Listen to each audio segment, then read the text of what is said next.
یہ کہانی میری نہیں، میرے ایک دوست شیر خان راجہ کی ہے۔ میری طرح وہ بھی بوڑھے ہو چکے ہیں، ہمارے گاؤں سے 13 میل دور رہتے ہیں۔ ان کی اپنی شکاری پارٹی ہوا کرتی تھی۔ جوانی میں ان پر میرے والا خبر سوار تھا، کبھی کبھی ان سے ملاقات ہوا کرتی تھی۔ 3 بار ہم اکٹھے شکار پر بھی گئے تھے۔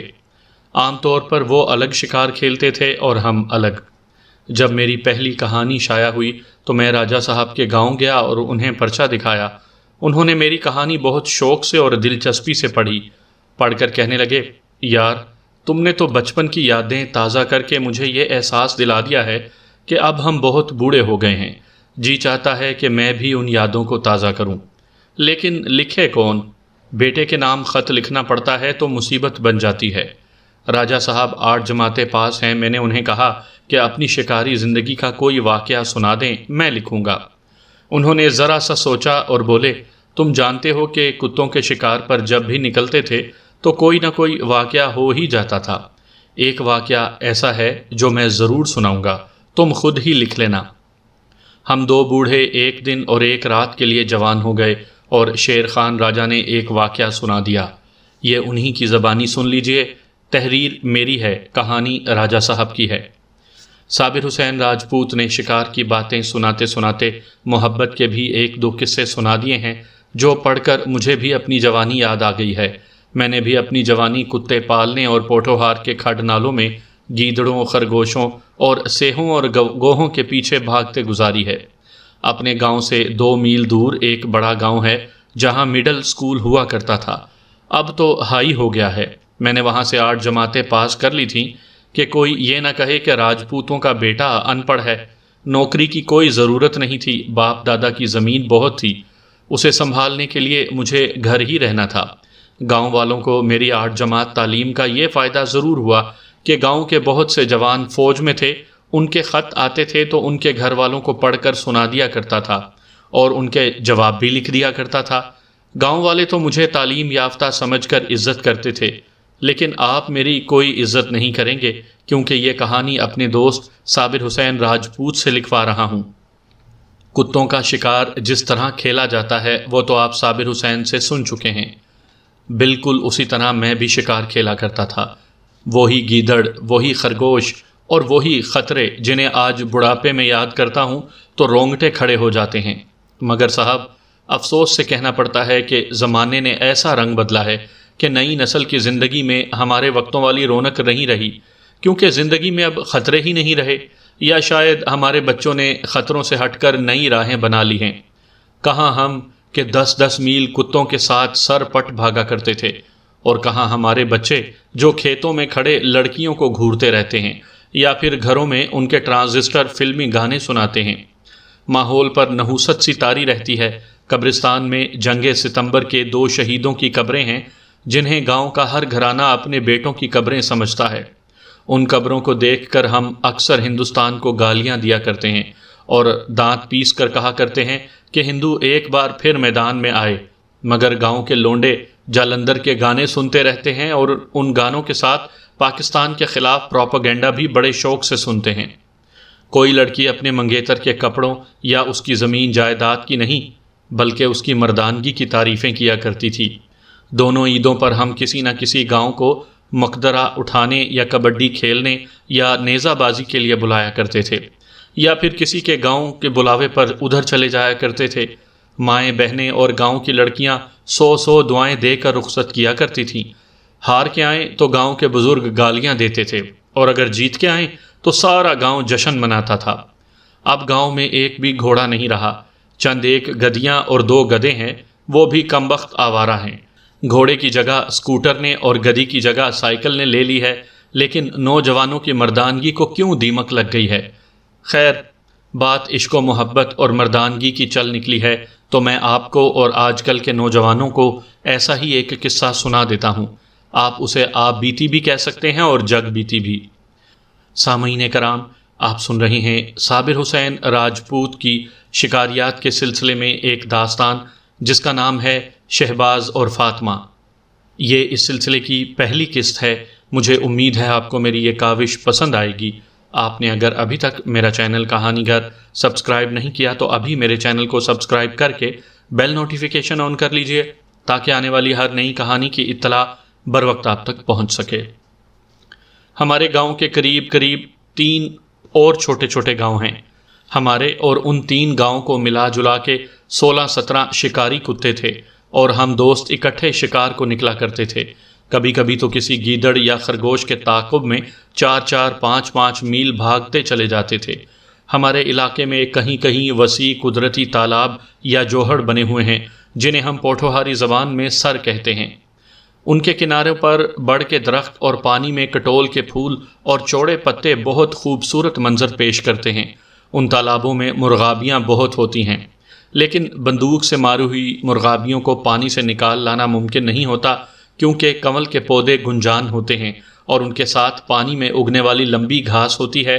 اگر کوئی تیراک پانی میں اتر جائے تو کنول کے لمبے پودے اور گھاس اس کی ٹانگوں سے لپٹ جاتی ہیں۔ ہزار ہاتھ پاؤں مارو، گھاس ٹانگوں کو جکڑتی چلی جاتی ہے۔ آدمی کتنا ہی طاقتور کیوں نہ ہو، پانی کی ان زنجیروں سے آزاد نہیں ہو سکتا۔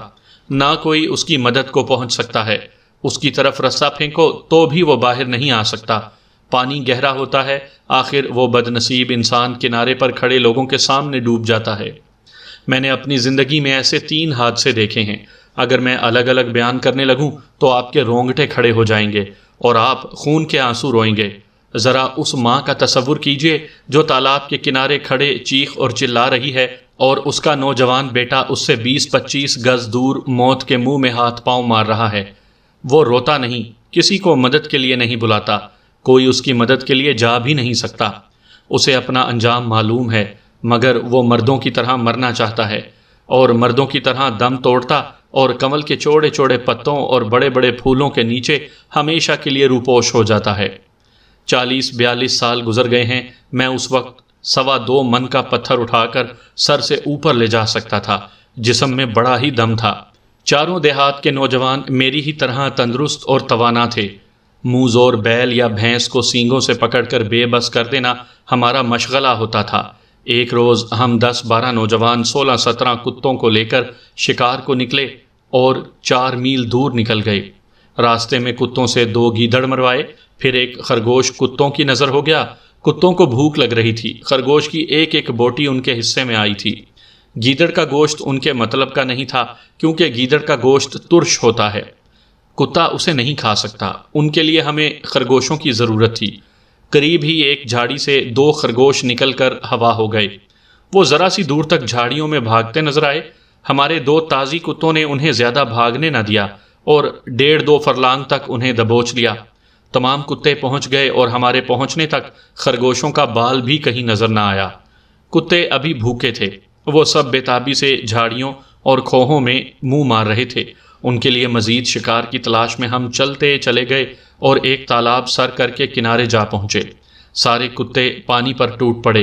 ہم بڑ کی گھنی چھاؤں تلے بیٹھ گئے اور کھانے کی تیاری کرنے لگے۔ 2-3 لڑکوں کے پاس غلیلیں تھیں، کنارے سے 25-30 گز اندر 2-3 مرغابیوں نے پانی سے سر نکالے اور ایک دوسری کے پیچھے تیرنے لگیں۔ ایک لڑکے نے غلیل سے ایک غلیلا مارا جو درمیان والی مرغابی کے سر پر لگا۔ باقی 2 ڈبکی لگا گئیں اور زخمی مرغابی پانی میں پھڑ پھڑانے لگی۔ میرے گاؤں کا ایک خوبرو نوجوان شہباز خان اٹھا اور اپنے کتے کو بلایا۔ 2-3 لڑکوں نے بیک زبان کہا، کتے کو پانی میں نہ اتارنا۔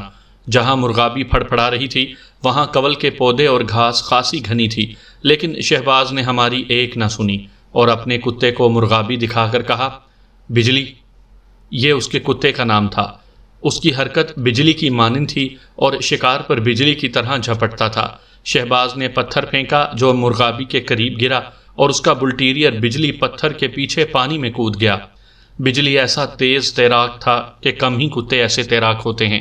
وہ پلک جھپکتے پھڑ پھڑاتی مرغابی تک جا پہنچا، مگر مرغابی ڈوب رہی تھی۔ پر پھیلا لینے کی وجہ سے وہ جلدی ڈوب بھی نہیں سکتی تھی۔ اگر فوراً ڈوب جاتی تو ہماری شکاری ٹیم کا ایک نہایت تیز اور تجربے کار کتا بچ جاتا اور میری اور شہباز کی زندگی کا ایک بہت بڑا حادثہ کبھی نہ ہوتا۔ بجلی مرغابی تک پہنچا تو زور سے بھونکا۔ اس کی تھوتنی آنکھیں اور سر کا ذرا سا حصہ پانی سے باہر نظر آ رہا تھا۔ وہ اس طرح بھونکا جیسے کسی جانور نے اسے کاٹ لیا ہو۔ ساتھ ہی وہ پانی سے ایسے اچھلا کہ اس کے کندھے تک نظر آ گئے، لیکن پانی میں گرا تو اس کی تھوتنی بھی ڈوب گئی۔ ہم نے پانی پر بلبلے بھی دیکھے، جس سے شک ہوا کہ بجلی کے منہ میں پانی چلا گیا ہے۔ وہ پھر ابھرا اور بہت زور سے بھونکا۔ اتنے میں مرغابی ایک بار پھر پھڑ پھڑائی اور بے جان سی ہو کر ڈوبنے لگی، مگر ہمیں یقین ہو گیا کہ بجلی بھی ڈوب رہا ہے اور وہ پانی کی ہری ہری زنجیروں میں جکڑا گیا ہے۔ اب تو اس کی جد و جہد صاف نظر آ رہی تھی۔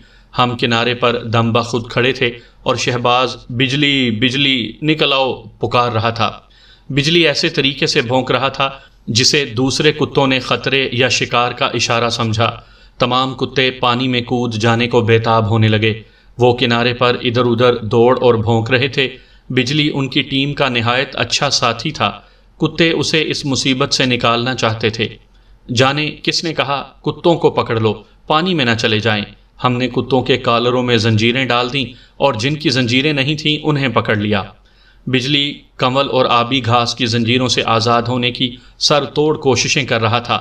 وہ بہت ہی زور سے بھونک اور غرا کر پانی سے ابھرتا تھا، مگر پانی میں چھپے ہوئے رسیوں سے جیسے پودے جو اس کی ٹانگوں کے گرد لپٹ چکے تھے اسے کھینچ کر پانی میں واپس لے جاتے تھے۔ تالاب سے 100-150 گز دور چھوٹا سا ایک گاؤں تھا جو آج بھی سینے میں ایک دردناک کہانی چھپائے آباد ہے۔ اس وقت جو ننھے ننھے بچے تھے وہ آج بچوں والے ہو گئے ہیں۔ انہیں تو یاد بھی نہیں ہوگا کہ ایک بجلی کے پیچھے کیسی کیسی بجلیاں کون گئی تھیں۔ اسی گاؤں کے کئی ایک کمسن لڑکے اور چند ایک نوجوان بھی اتنے سارے کتوں اور شکاریوں کو دیکھ کر تالاب کے کنارے آن پہنچے۔ بجلی کا انجام صاف نظر آ رہا تھا، لیکن اس انجام کو برداشت کرنے کی ہمت ہم میں سے کسی میں بھی نہیں تھی۔ گاؤں کے ایک آدمی نے کہا بھی کہ لڑکوں، کتوں کو چھڑانے کے لیے پانی میں نہ اتر جانا۔ شہباز اب باہر کی آوازوں سے رشتہ توڑ چکا تھا۔ اس نے کپڑوں سمیت پانی میں چھلانگ لگا دی اور اپنے پیارے کتے کو موت کے منہ سے نکالنے کے لیے موت کی طرف تیرنے لگا۔ ہم سب نے چیخ چیخ کر اسے پکارا، باز واپس آ جا، باز آگے نہ جانا، باز باز، مگر وہ کتوں کے قریب پہنچ چکا تھا۔ اس نے جسم کو زور سے آگے کو جھٹکا دیا، لیکن میں نے صاف دیکھا کہ وہ آگے ہو کر اتنا ہی پیچھے کو آ گیا۔ اس نے ایک اور جھٹکا دیا، مگر پھر پیچھے کو کھینچا آیا۔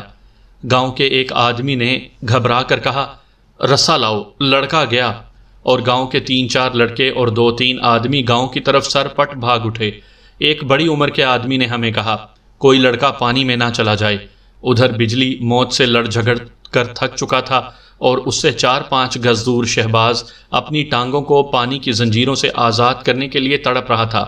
میں اس منظر کو اچھی طرح بیان بھی نہیں کر سکتا۔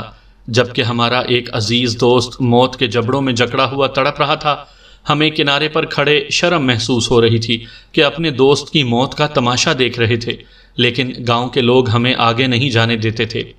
چند منٹوں میں گاؤں کے آدمی ایک رسا اور لمبے لمبے بانس اٹھائے بھاگے آئے۔ انہوں نے رسے کا اگلا سرا ایک موٹے ڈنڈے کے درمیان میں باندھ کر ڈنڈے کو اتنی زور سے پھینکا کہ ڈنڈا شہباز کے قریب جا گرا۔ رسے کا دوسرا سرا کنارے پر تھا۔ کسی نے بلند آواز سے کہا، ڈنڈے کو دونوں ہاتھوں سے پکڑ لو۔ شہباز نے ڈنڈے کو پکڑ لیا تو ادھر سے کئی آدمی رسا کھینچنے لگے۔ شہباز بھی کھینچا اور ہم خوش ہوئے کہ وہ آزاد ہو گیا ہے، مگر اس نے چلا کر اور درد سے بے حال ہو کر کہا، مت کھینچو، ٹانگیں ٹوٹ رہی ہیں۔ وہ بری طرح جکڑا گیا تھا۔ اس نے ڈبکی لگائی۔ وہ شاید ایک ہاتھ میں ڈنڈا تھامے اور دوسرے ہاتھ سے ٹانگوں کے گرد لپٹی ہوئی گھاس کو کھولنا چاہتا تھا، مگر کھول نہ سکا۔ ایک آدمی نے اسے کہا، میں بانس پھینک سکتا ہوں، اسے پانی کی تہہ میں رکھ کر اس کے سہارے پانی سے اوپر رہو۔ اس آدمی نے زور سے بانس پھینکا جو شہباز کے قریب گرا۔ اس نے فوراً پکڑ لیا۔ شہباز نے کہا، چھری یا چاقو پھینکو، میں ٹانگیں چھڑا لوں گا۔ ایک آدمی دوڑا گیا اور لمبا سا چاقو لا کر شہباز کی طرف پھینکا، مگر وہ چاقو پکڑ نہ سکا۔ چاقو پانی میں ڈوب گیا۔ سارا گاؤں سر کے گرد جمع ہو گیا، مگر شہباز کی مدد کوئی بھی نہیں کر سکتا تھا۔ اس نے گھوم کر بجلی کو دیکھا جو اب نہایت خاموشی سے ڈوب رہا تھا۔ شہباز بڑی دردناک آواز میں چلایا، بجلی کہاں ہو؟ اس نے جب اپنے وفادار کتے کو ڈوبتے ہوئے دیکھا تو رسے والا ڈنڈا چھوڑ دیا اور بانس جس کے سہارے وہ خود پانی میں کھڑا ہوا تھا بجلی کی طرف بڑھا دیا۔ کتے نے صرف ایک بار بانس پکڑنے کی کوشش کی، لیکن شہباز جکڑی ہوئی ٹانگوں سے تیر نہیں سکتا تھا، وہ پانی میں ڈوبنے لگا۔ اس نے ابھرنے کی کوشش کی تو کتا ہمیشہ کے لیے پانی میں غائب ہو گیا۔ شہباز اب بھی بجلی بجلی پکار رہا تھا، اس کی خاطر اس نے رسہ بھی چھوڑ دیا تھا، اور جب دیکھا کہ بجلی ڈوب گیا ہے تو اس نے بانس بھی پھینک دیا جو پانی میں ڈوب گیا۔ یہی رسہ اس کی زندگی اور موت کے درمیان حائل تھا، یا وہ بانس تھا جو اسے موت کے خلاف سہارا دے سکتا تھا۔ اس نے دونوں کو پانی میں ڈبو دیا اور اس طرف لپکا جہاں بجلی پانی میں غائب ہو گیا تھا، لیکن وہ ایک ہی جگہ جکڑا ہوا بیکار زور لگاتا رہا۔ ہو سکتا ہے کہ بعض سامعین کو یقین نہ آئے کہ ایک انسان ایک کتے کی خاطر ڈوب سکتا ہے، لیکن کتے ہمارے لیے جو وفاداری کرتے تھے اس کے لیے وہ ہماری خاطر جانیں خطرے میں ڈال دیا کرتے تھے۔ بھیڑیے کے مقابلے میں کتے کی کوئی حیثیت نہیں ہوتی، لیکن اپنے مالک کی جان بچانے کی خاطر ہمارا اکیلا کتا 2-3 بھیڑیوں سے لڑ جاتا ہے۔ بجلی تو ایسا کتا تھا جس نے 2 موقعوں پر شہباز کی جان بچائی تھی۔ ایک بار ایک بدمست بھینسے نے ہمارے گاؤں میں ادھم مچا دیا تھا۔ اس نے 2 دودھ دینے والی بکریوں کو سینگ سے چیر پھاڑ کر کچل دیا۔ ڈر تھا کہ کسی کے گھر میں داخل نہ ہو جائے۔ ہم نوجوان لاٹھیاں اور کلہاڑیاں لے کر باہر نکل آئے اور بھینسے کو گھیرنے کی کوشش کرنے لگے، مگر بھینسا بدمست تھا اور طاقتور بھی۔ اس نے ہم پر حملہ کیا تو شہباز اس کے آگے آ گیا۔ وہ اس گلی کی طرف بھاگا جو آگے سے بند تھی۔ شہباز گلی میں داخل ہو گیا۔ جب گلی کو آگے سے بند دیکھ کر پیچھے کو مڑا تو بھینسا بھی دوڑتا اور پھنکارتا ہوا گلی میں داخل ہو چکا تھا۔ شہباز کے ہاتھ میں لاٹھی تھی جو بھینسے کا کچھ بھی نہیں بگاڑ سکتی تھی۔ ہم دور چلے گئے تھے، کسی نے بتایا کہ شہباز بند گلی میں پھنس گیا ہے، تو ہم بھینسے کے پیچھے بھاگے، مگر بھینسا شہباز سے تھوڑی ہی دور رہ گیا تھا۔ اس وقت جب شہباز کی موت اس کے سر پر پہنچ گئی تھی، اس کا یہی کتا بجلی، جو بجلی کی طرح بھینسے کے پیچھے سے آیا اور چھلانگ لگا کر بھینسے کی پیٹھ پر چڑھ گیا۔ اس نے بھینسے کی گردن میں اپنے دانت گاڑ دیے۔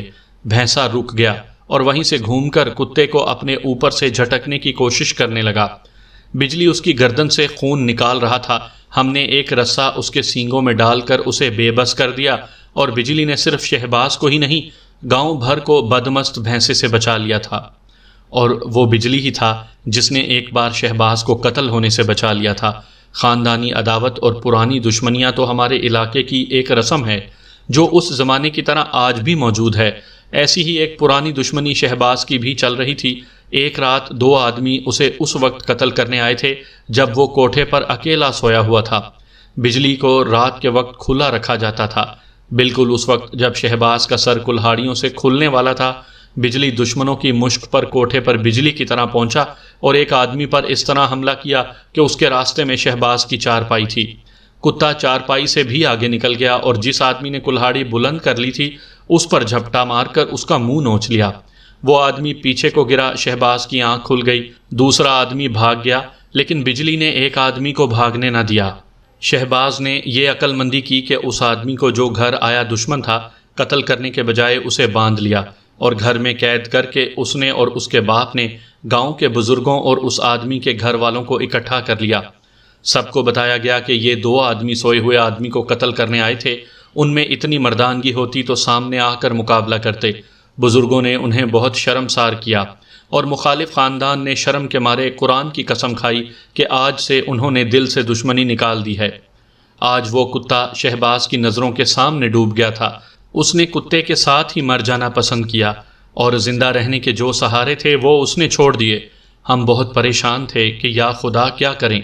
گاؤں کے آدمیوں نے رسہ کھینچا تو رسہ بھی زیر آب گھاس میں الجھ گیا۔ یقین کیجئے کہ پہلے 4 آدمیوں نے پوری طاقت سے رسہ کھینچا تو 1 انچ بھی نہ کھینچ سکے۔ شہباز کو بچانے کی ایک صورت تھی جو بالکل غیر یقینی تھی۔ وہ اب پانی میں جا رہا تھا۔ دراصل رسے سے بندھا ہوا ڈنڈا گھاس کی لپیٹ میں آ گیا تھا۔ آخر 8-10 آدمیوں نے مل کر رسہ کشی شروع کی، پھر ہم میں سے 3-4 نوجوان ان کے ساتھ شامل ہو گئے۔ سب نے مل کر زور جو لگایا تو محسوس ہوا کہ رسہ کھینچ رہا ہے۔ مسلسل جھٹکے دیتے ہم رسے کو 3-4 گز کھینچ لائے، مگر ہمارے ساتھی چلائے باز ڈوب رہا ہے۔ ہم اور تیزی سے رسہ کھینچنے لگے۔ کسی نے کہا گاؤں سے ایک اور رسہ لاؤ، لڑکا ڈوب رہا ہے۔ گاؤں کے لڑکے گاؤں کو بھاگے اور ہم نے اسی رسے کو نکالنے کی کوششیں جاری رکھیں، لیکن شہباز پانی میں غائب ہو چکا تھا۔ اب تو لمحوں اور سانسوں کی بات تھی، اچانک رسا آزاد ہو گیا اور ہم سب آگے کو ایک دوسرے پر گرے۔ کسی نے چلا کر کہا، وہ رسے کے ساتھ آ گیا ہے۔ ہم نے دیکھا کہ شہباز رسے کے ساتھ آ رہا تھا، لیکن اس کا منہ بصد مشکل پانی سے باہر تھا، ویسے اس کی حالت لاش کی سی تھی۔ اس گاؤں کے 2 آدمیوں کے پاس درانتیاں تھیں جو شاید اسی مقصد کے لیے وہ ساتھ لے آئے تھے۔ وہ کپڑوں سمیت پانی میں کود گئے اور نہایت تیز تیرتے ہوئے شہباز تک پہنچے۔ وہ اب خطرناک علاقے سے نکل آیا تھا، لیکن وہ زندہ معلوم نہیں ہوتا تھا۔ وہ بہت دیر پانی کے اندر رہا تھا۔ درانتیوں والے آدمی نے شہباز کے قریب ڈبکیاں لگائیں۔ کوئی 2 منٹ بعد ابھرے تو ان کے ہاتھوں میں رسیوں جیسی ڈالیاں تھیں۔ وہ پھر ڈبکی لگا گئے اور جب ابھرے تو انہوں نے شہباز کو درمیان میں کر کے ایک ایک ہاتھ کا اسے سہارا دیا اور ٹانگوں اور ایک بازو سے تیرتے کنارے کی طرف لانے لگے۔ جب کم گہرے پانی میں آئے تو پاؤں پہ کھڑے ہو گئے اور انہوں نے شہباز کو کندھوں پر اٹھا لیا۔ تب ہم نے دیکھا کہ یہ معجزہ کس طرح رونما ہوا ہے۔ رسے کے ساتھ بندھا ہوا ڈنڈا اس گھاس اور پودوں کے ساتھ نیچے جا کر الجھ گیا تھا جنہوں نے شہباز کو جکڑ رکھا تھا۔ ادھر سے 8-10 آدمیوں نے پوری طاقت سے جھٹکے دیے تو وہ ظالم پودے جڑوں سے اکھڑ گئے۔ ہم نے پودوں کو تو اکھاڑ لیا لیکن شہباز کو ڈبو دیا۔ وہ ان پودوں کے ساتھ کھچا ہوا پانی میں چلا گیا تھا۔ جب وہ کم خطرناک حصے میں آیا تو کچھ اور پودے اس کی ٹانگوں سے الجھ گئے۔ گاؤں والوں کو معلوم تھا کہ اس جگہ پودے گھنے نہیں ہیں۔ ڈبکیاں لگا کر انہوں نے پودوں اور گھاس کو درانتیوں سے کاٹ دیا اور شہباز کو پانی سے اٹھا لائے۔ یہ کام اتنا آسان نہیں تھا جتنا میں نے آسانی سے سنا دیا۔ گاؤں کے ان 2 آدمیوں نے شہباز کو بچانے کے لیے اپنی جان کی بازی لگا دی تھی۔ پانی میں ڈبکی لگا کر اس کی ٹانگوں کو گھاس اور پودوں سے آزاد کرتے کرتے وہ خود بھی اسی مصیبت میں پھنس سکتے تھے۔ شہباز بے ہوش تھا، اس کی ٹانگیں جگہ جگہ سے کٹ گئی تھیں، پیٹ اور کمر سے بھی کھال اتر گئی تھی۔ اس کا پیٹ پانی سے بھر گیا تھا۔ اسے زمین پر اوندھے منہ لٹا کر پیٹھ دبائی گئی تو اس کے پیٹ سے کم و بیش 1 گیلن پانی نکلا۔ گاؤں والوں نے اسے چارپائی پر لٹا کر گاؤں کے ایک گھر میں لے گئے۔ ہم نے انہیں کہا کہ ہم اسے چارپائی پر اپنے گاؤں لے جاتے ہیں، لیکن گاؤں والوں نے قدرے غصے سے کہا، ہم میں ابھی غیرت ہے بچوں، جو کوئی اس کے ساتھ رہنا چاہتا ہے رہ جائے، باقی سب چلے جاؤ اور اس کے گھر والوں کو اطلاع دے دو۔ ہم اسے تندرست ہونے تک جانے نہیں دیں گے۔ میں رک گیا اور باقی سب کو گاؤں بھیج دیا گیا۔ شام کو شہباز کے والد صاحب اور والدہ آ گئیں۔ انہیں بھی گاؤں والوں نے یہی کہا کہ وہ اسے تندرست کر کے بھیجیں گے کیونکہ وہ ان کے سر یعنی تالاب میں زخمی ہوا ہے۔ اس کے والدین مجبور ہو گئے۔ یہ اس زمانے کا رواج تھا کہ مریض مہمان کو صحت یاب ہونے تک رخصت نہیں کیا جاتا تھا، بلکہ یہاں تک ہوتا تھا کہ کوئی راہ جاتا آدمی کسی گاؤں کے قریب سے گزرتے بیمار یا زخمی ہو جائے تو اسے گاؤں کے کسی گھر میں رکھ لیا جاتا اور صحت یاب کر کے رخصت کیا جاتا تھا۔ آج کے دور میں وہ پیار اور خلوص ختم ہو چکا ہے۔ شہباز کے والد صاحب 1 روز رہ کر واپس چلے گئے۔ اس کی والدہ صاحبہ 3-4 روز بعد چلی گئیں۔ ان کے اصرار کے باوجود میزبانوں نے شہباز کو نہ جانے دیا۔ میں اس کے ساتھ رہ گیا۔ شہباز کو جب ہوش آیا تھا تو اس نے پہلی بات یہ پوچھی تھی، بجلی کہاں ہے؟ صرف میں جانتا تھا کہ اسے جب پتہ چلے گا کہ بجلی ڈوب گیا ہے تو اس کا کیا حال ہوگا۔ میں نے اسے جواب دیا تھا، بجلی کا فکر نہ کرو یار، یہی ہے، تم اپنی سناؤ۔ وہ بہت کمزور ہو گیا تھا۔ اس نے مری ہوئی آواز میں کہا، بجلی کو بلا دو۔ کہاں ہے بجلی؟ اسے دودھ دیا۔ میں نے تیسرے دن جب اس کی صحت بہتر ہو گئی تھی اس کو بتایا کہ بجلی ڈوب گیا ہے۔ شہباز زور سے لیٹے لیٹے اٹھا۔ میں نے اسے کندھوں سے پکڑ کر لٹا دیا۔ اس کی ذہنی حالت پھر خراب ہو گئی۔ وہ ضد کرنے لگا کہ میں بجلی کو ڈوبنے نہیں دوں گا۔ پھر وہ مجھے اور اپنے تمام دوستوں کو گالیاں دینے لگا۔ میں نے اسے بڑی ہی مشکل سے سمجھایا کہ سگے بھائی اور باپ مر جاتے ہیں، بچے بھی مر جاتے ہیں اور مرد یہ صدمہ برداشت کر لیتے ہیں، مگر وہ بجلی کے مرنے کا صدمہ برداشت کرنے کے لیے تیار نہیں تھا۔ بچوں کی طرح ہچکیاں لے لے کر رونے لگا۔